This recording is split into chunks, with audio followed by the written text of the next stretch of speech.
ओम शांति। आज 8 सितंबर 2021 की बाबा की मुरली है। बाबा कहता, मीठे बच्चे, अपने से बड़ों का रिगार्ड रखना यह भी दैवी गुण है। अपने से बड़ों का रिगार्ड रखना यह भी दैवी गुण है। जो होशियार अच्छा समझाने वाला है उनको फॉलो करना है। प्रश्न है, सत्युग में कोई भी भक्ति की रस्म रिवाज नहीं होती है, क्यों? उत्तर, क्योंकि ज्ञान का सागर बाप ज्ञान देकर सदगति में भेज देते हैं। भक्ति का फल मिल जाता है। ज्ञान मिलने से भक्ति का जैसे डाइवोर्स हो जाता है।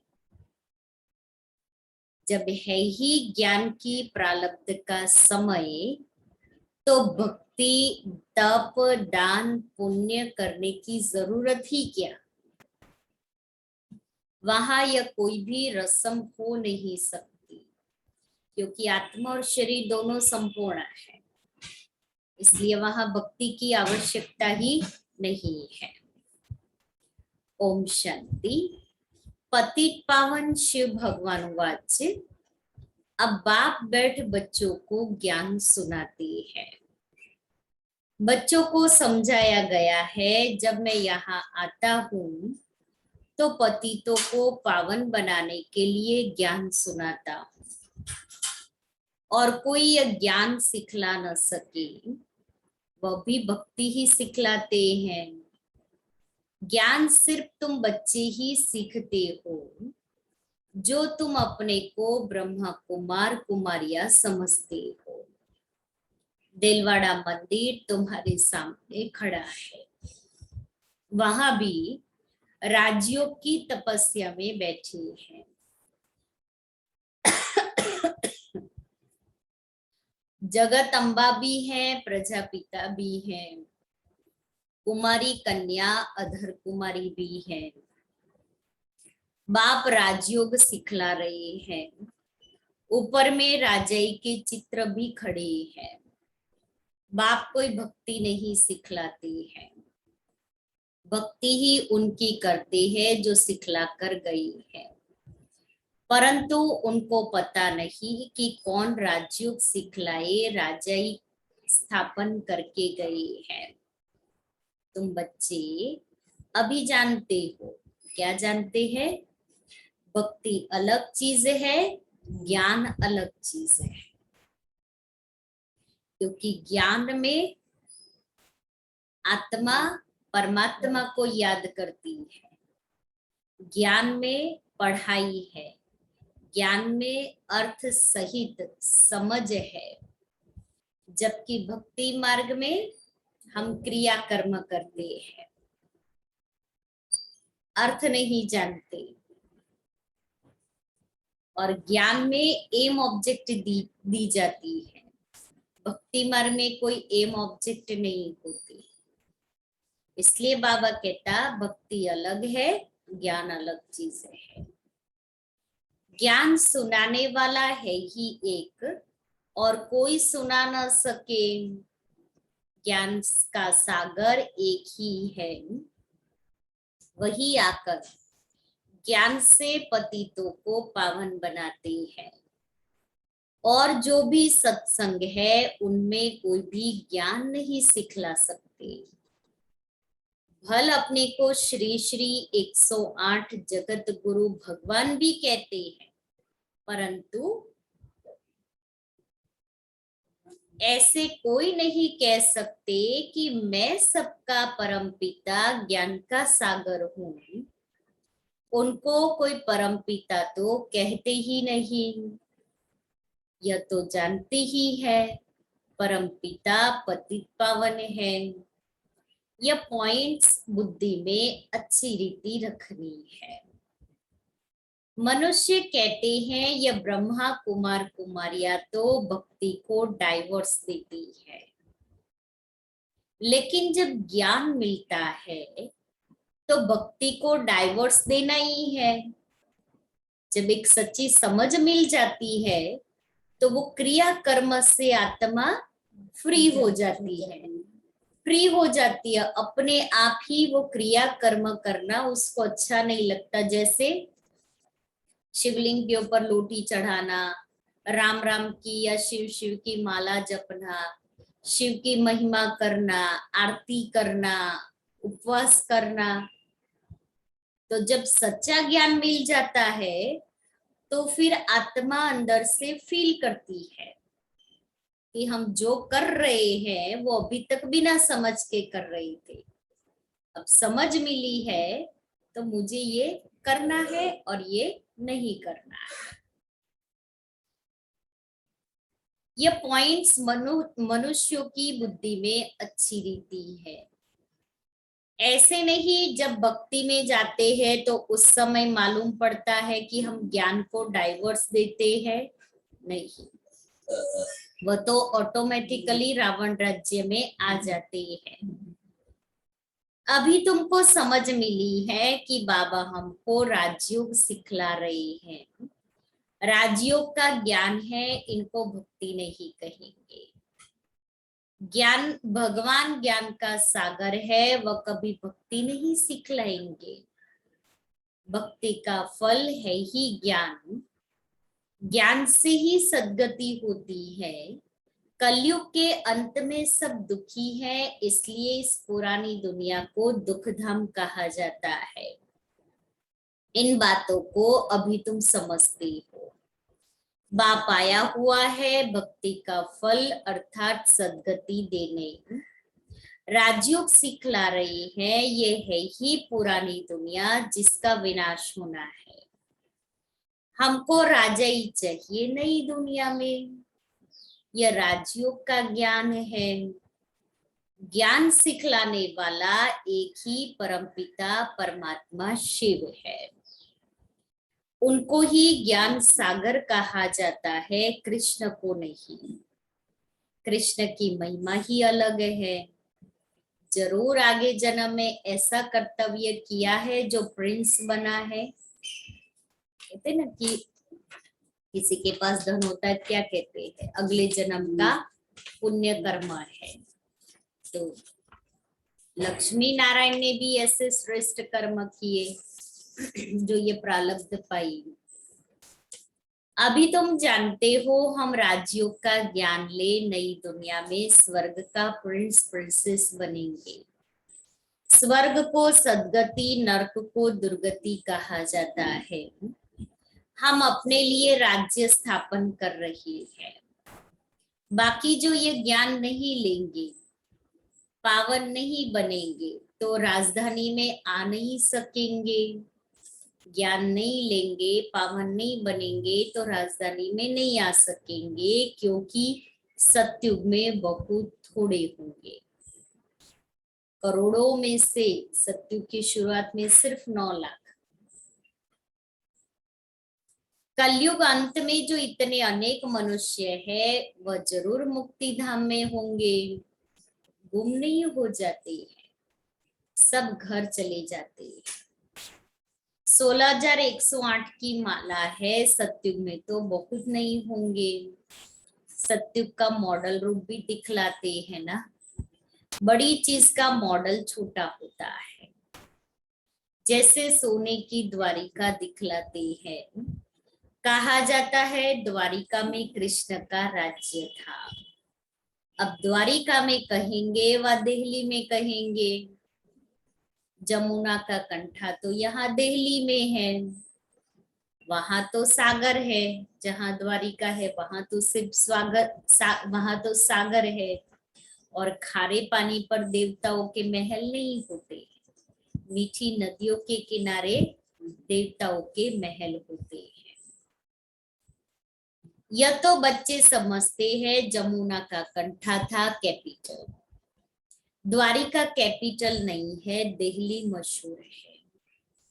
जमुना नदी भी चाहिए, जमुना की महिमा है। परिस्तान दिल्ली को ही कहा जाता है। बड़ी गद्दी दिल्ली ही होगी। अभी तो बच्चे समझते हैं भक्ति मार्ग खलास हो, ज्ञान मार्ग होता है। यह दैवी राजधानी स्थापन हो रही है। बाप कहते हैं आगे चल तुमको सब मालूम पड़ जाएगा, कौन कौन कितना पास होते हैं।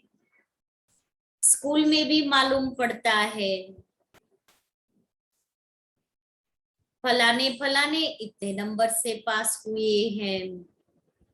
अभी दूसरे क्लास में जाते हैं, पिछाड़ी के समय जास्ती पता पड़ेगा कि हम क्या बनेंगे। हम क्लास ट्रांसफर हो रहे हैं तो वहां हम क्या बनेंगे, क्या पद होगा हमारा, हमने अभी कितनी पढ़ाई पढ़ी है, वो वहां पता पड़ जाएगा जब पद मिलेगा ना उस समय। कौन कौन पास होते हैं जो फिर ट्रांसफर होंगे।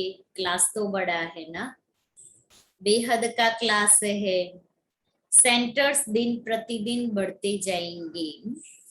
कोई आकर 7 रोज का कोर्स अच्छी रीति लेंगे, 1-2 रोज का कोर्स भी कम नहीं है। देखते हैं कलयुग का विनाश सामने खड़ा है, अब सतो प्रधान बनना है। बाप ने कहा है बुद्धि योग मेरे से लगाओ तो सतो प्रधान बन जाएंगे। पवित्र दुनिया में आएंगे, पार्ट तो जरूर बजाना ही है। जैसे ड्रामा में कल पहले पार्ट बज चुका है। भारतवासी ही राज्य करते थे, फिर वृद्धि को पाया है, जाड़ वृद्धि को पाता जाता है। भारतवासी देवी देवता धर्म वाले हैं, परंतु पावन न होने के कारण उन पावन देवताओं को पूजते हैं।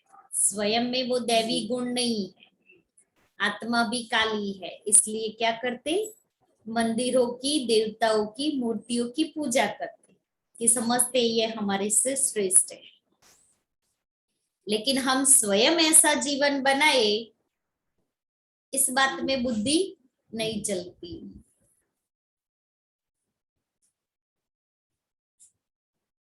जैसे क्रिश्चियन लोग क्राइस्ट को पूजते हैं, आदि सनातन देवी देवता धर्म है सत्युग में। सत्युग की स्थापना करने वाला है बाप। बरोबर इन सत्युग में देवताओं का राज्य था, तो जरूर एक जन्म पहले इन्होंने पुरुषार्थ किया होगा, जरूर वह संगम ही होगा। जबकि पुरानी दुनिया बदल नई होती है, कलयुग बदल सत्युग आना है, तो कलयुग में पतित होंगे। बाबा ने समझाया है यह लक्ष्मी नारायण का चित्र बनाते हो व लिटरेचर छपाते हो तो उसमें लिख देना चाहिए कि इन्होंने इस सहज राजयोग के ज्ञान से आगे जन्म में यह पुरुषार्थ किया है।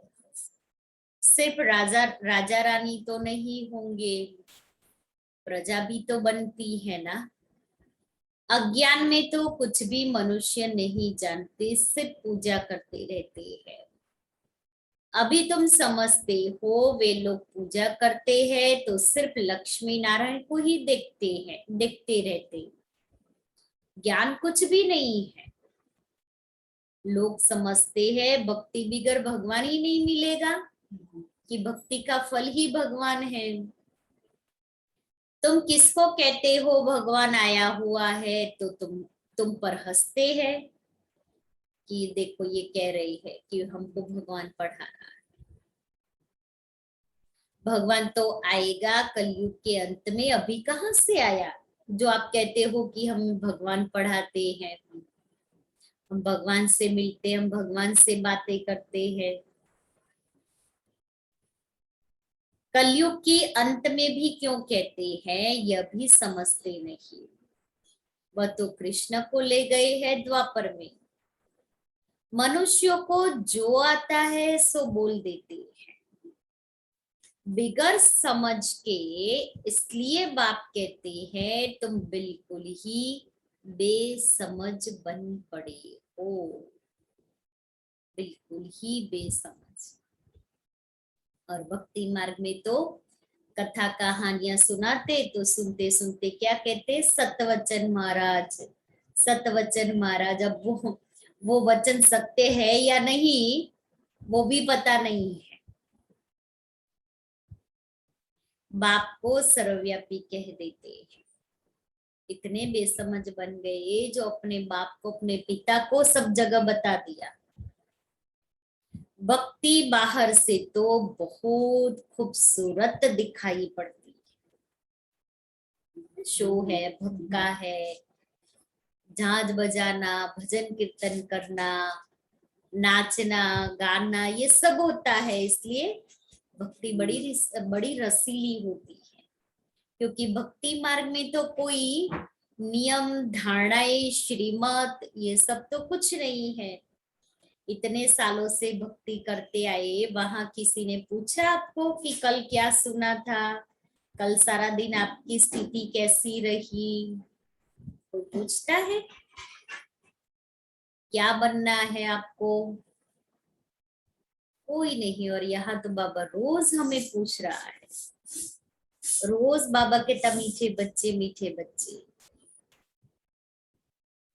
भक्ति की चमक कितनी है, तुम्हारे पास तो कुछ भी नहीं है।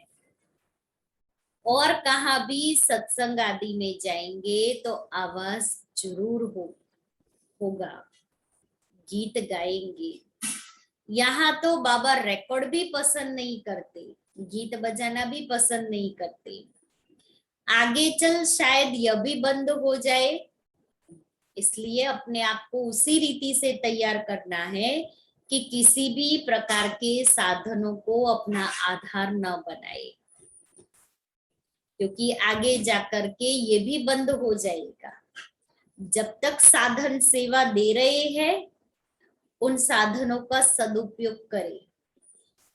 जब ये साधन सेवा देना बंद हो जाए तो हमारी स्थिति डाउन हो जाए कि हम तो मोबाइल से मुरली, हम तो ऑनलाइन मुरली सुनते थे। बाबा हम बच्चों को सब प्रकार से निराधार बनाना चाहता है, सब प्रकार से। तो तुम्हारे पास तो बाप कहते हैं इन गीतों आदि का सब सार तुमको समझाता हूं, तुम अर्थ जानते हो, यह पढ़ाई है। बच्चे जानते हैं हम राजयोग सीख रहे हैं, अगर कम पढ़ेंगे तो प्रजा में चले जाएंगे। इसलिए जो बहुत होशियार है उनको फॉलो करना चाहिए, क्योंकि उनका पढ़ाई में अटेंशन जास्ती है, तो उससे फायदा होगा। जो अच्छा समझाने वाले हैं उनसे सीखना चाहिए, जो अच्छा समझाते हैं उनको सेंटर्स पर याद करते हैं ना। ब्रह्मा कुमारी तो बैठी है, फिर कहते हैं फलानी आए, समझते हैं यह बड़ी होशियार है।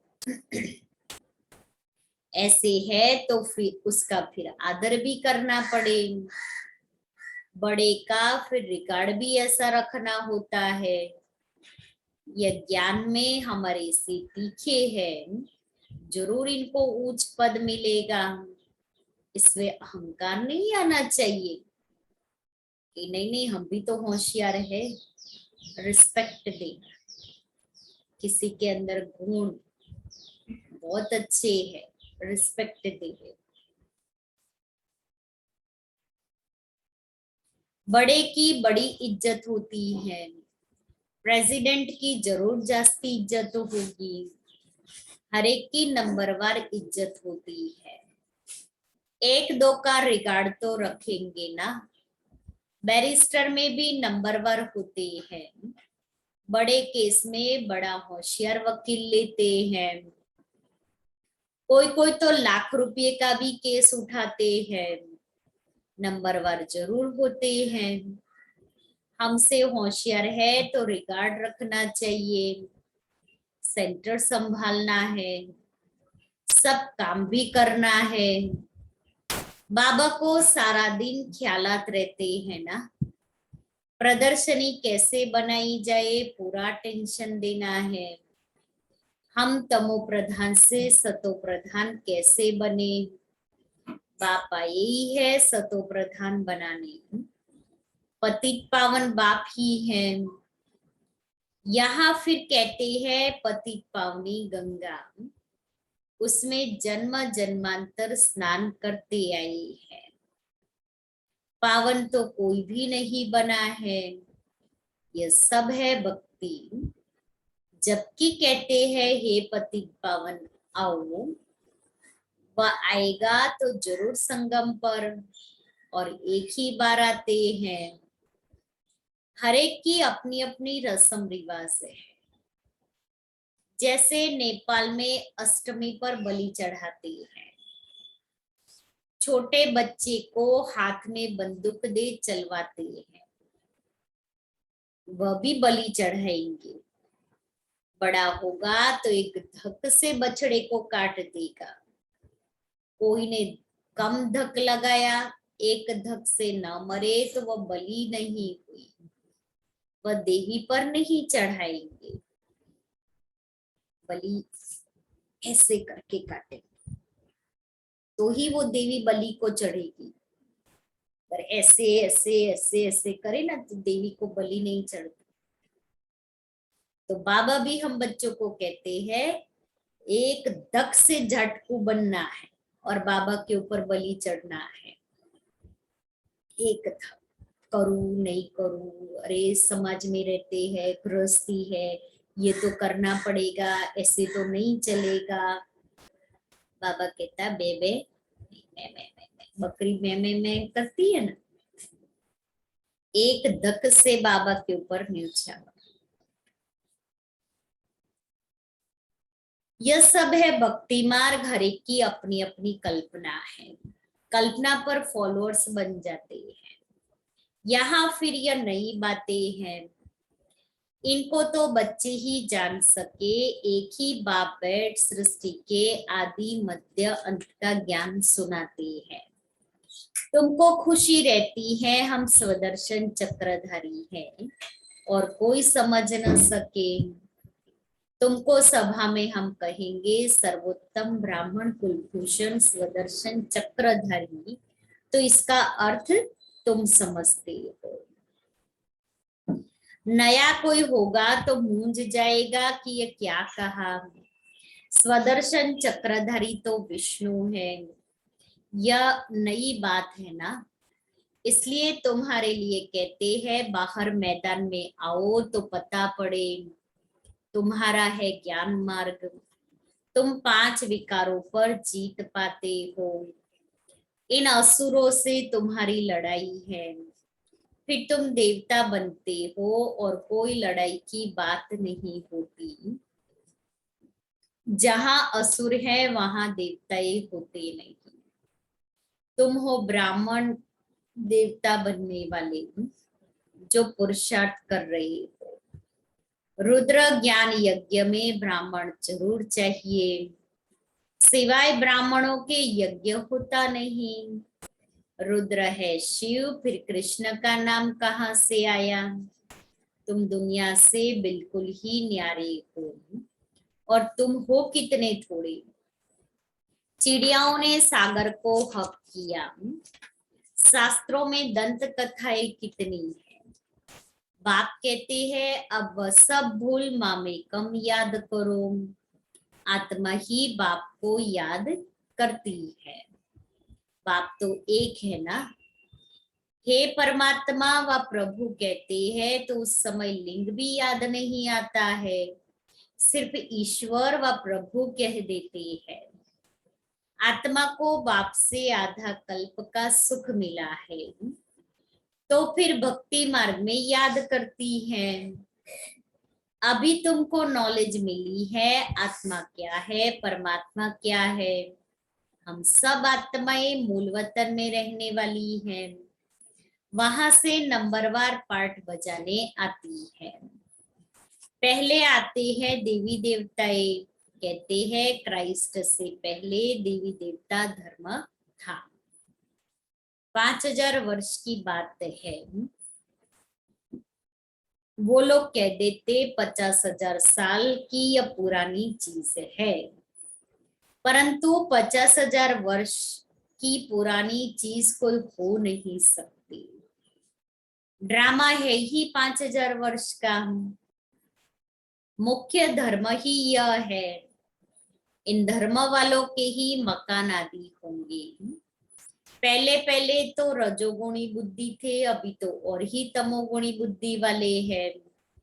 प्रदर्शनी में कितना समझाते हैं, किसकी समझ में थोड़ी ही आता है।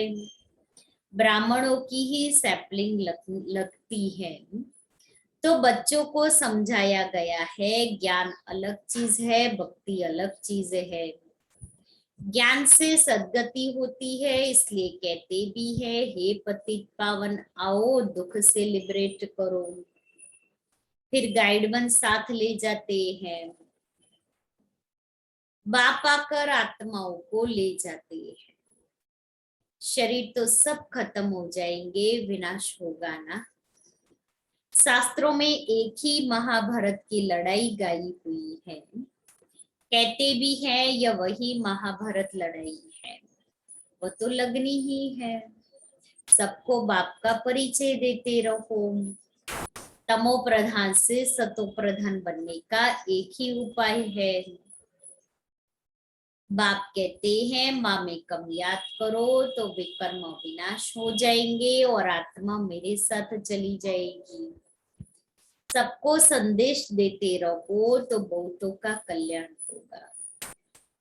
अच्छा, मीठे मीठे सिकिले थे बच्चों प्रति माता पिता बाप दादा का याद प्यार और गुड मॉर्निंग। रूहानी बाप की रूहानी बच्चों को नमस्ते। हम रूहानी बच्चों की रूहानी बाप दादा को याद प्यार और गुड मॉर्निंग। धारणा के लिए मुख्य सार, जो पढ़ाई में होशियार है, अच्छा समझाते हैं, उनका संग करना है, उन्हें रिगार्ड देना है, कभी भी अहंकार में नहीं आना है। दूसरा, ज्ञान की नई नई बातों को अच्छी रीति समझना और समझाना है। इसी खुशी में रहना है कि हम है स्वदर्शन चक्रधारी। वरदान, एक बाप की याद में सदा मगन रह, एक रस अवस्था बनाने वाले साक्षी दृष्टा भव। एक बाप की याद में सदा मगन रह, उपराम अवस्था में रह, एक रस अवस्था में रहने वाले साक्षी दृष्टा भव। अभी ऐसे पेपर आने हैं जो संकल्प स्वप्न में भी नहीं होंगे ना, अभी तक नहीं आए हैं, अभी आने हैं। परंतु आपकी प्रैक्टिस ऐसी होनी चाहिए जैसे हद का ड्रामा साक्षी होकर देखा जाता है। फिर चाहे दर्दनाक हो या हंसी का हो, अंतर नहीं होता। ऐसे चाहे कोई रमणीक का पार्ट हो, चाहे स्नेही आत्मा का गंभीर पार्ट हो, हर पार्ट साक्षी दृष्टा होकर देखो, अवस्था एक रस रखो। परंतु ऐसी अवस्था तब रहेगी जब सदा एक बाप की याद में रहेंगे। श्लोगन है, दृढ़ निश्चय से, दृढ़ निश्चय से अपने भाग्य को निश्चित कर लो, फिक्स, तो सदा हर्षित सदा निश्चिंत रहेंगे। दृढ़ निश्चय से अपने भाग्य को निश्चित कर दो तो सदा निश्चिंत रहेंगे। और आज का स्वमान, मैं बाप समान हूं, मैं बाप समान हूं।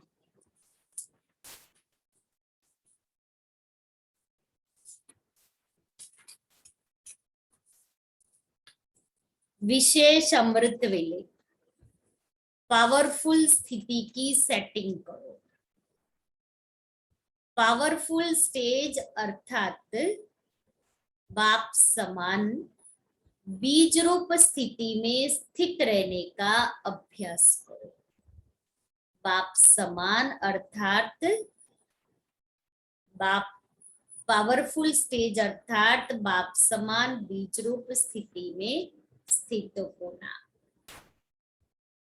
जैसा श्रेष्ठ समय है वैसी श्रेष्ठ स्थिति होनी चाहिए। अभी संगम का श्रेष्ठ समय है, पूरे कल्प की अमृत वेला है। जैसे दिन और रात के साइकिल में अमृत वेला है ना, जो श्रेष्ठ समय कहा जाता है, तो ऐसे ही पूरे कल्प में संगम युग को अमृत वेला कहेंगे। तो बाबा कहता है कि अमृत वेला विशेष वरदान का समय, इस समय को यथार्थ रीति यूज करो तो सारे दिन की याद की स्थिति पर उसका प्रभाव रहेगा। अमृत वेले की स्थिति का प्रभाव सारा दिन रहता है। इसलिए बाबा कहता है सवेरे सवेरे उठकर मुझे याद करो। और आज सारा दिन क्या याद करेंगे? कोई ऐसा कर्म नहीं करना है, होशियार बनना है, औरों को समझाना है। फिर जब भक्ति ज्ञान मिलता है तो भक्ति का डाइवोर्स कर देते हैं। अब दिन प्रतिदिन अपनी उन्नति को पाते रहना है।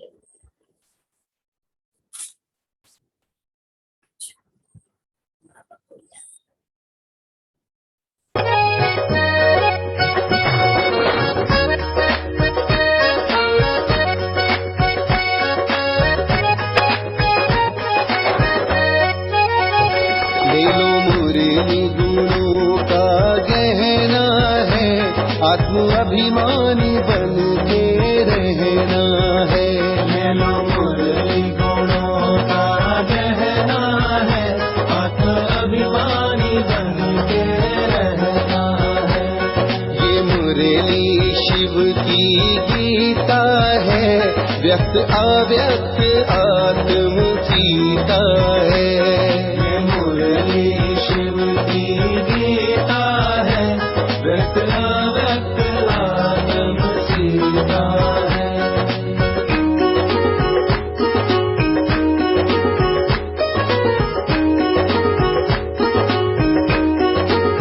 ओ देखो संगम हो चला है बूढ़ा, देखो संगम हो चला बूढ़ा।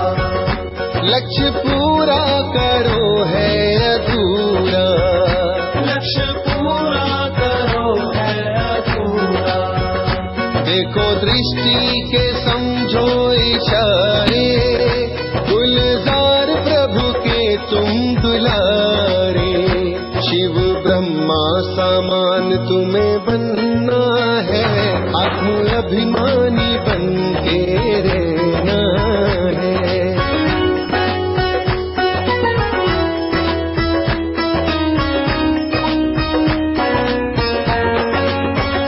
ज्ञान गंगाएं ब्रह्मा ने उतारी, ज्ञान गंगाएं ब्रह्मा ने उतारी।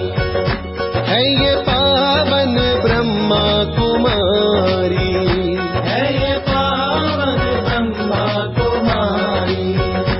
इनके हाथों में स्वर्ग खिलौना है, आत्म अभिमानी बन के रहना है। देखो ब्रह्मा सम्मान तुम्हें रहना है, आत्म अभिमानी बन के रहना है।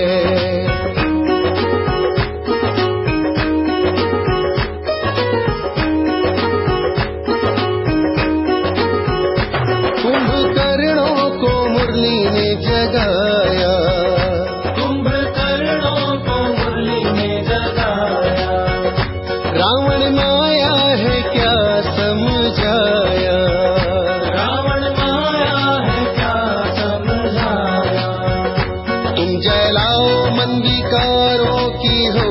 जोली, शिव साजन है हमारा हम जोली। ये पारस लोहे को करती सोना है, आत्म अभिमानी बन के रहना है।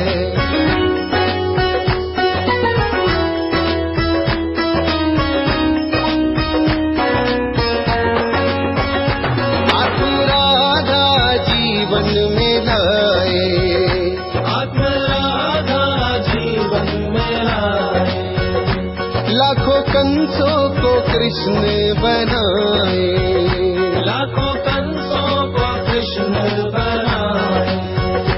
दिल की धड़कन में इसको रखना है, अति इंद्रिय सुख में रहना है। शिव ब्रह्मा सम्मान तुम्हें रहना है, ये मुरली गुणों का गहना है। लो मुरली गुणों का गहना है, आत्म अभिमानी बन के रहना है। ये मुरली शिव की गीता है, व्यक्त अव्यक्त आत्म सीता है।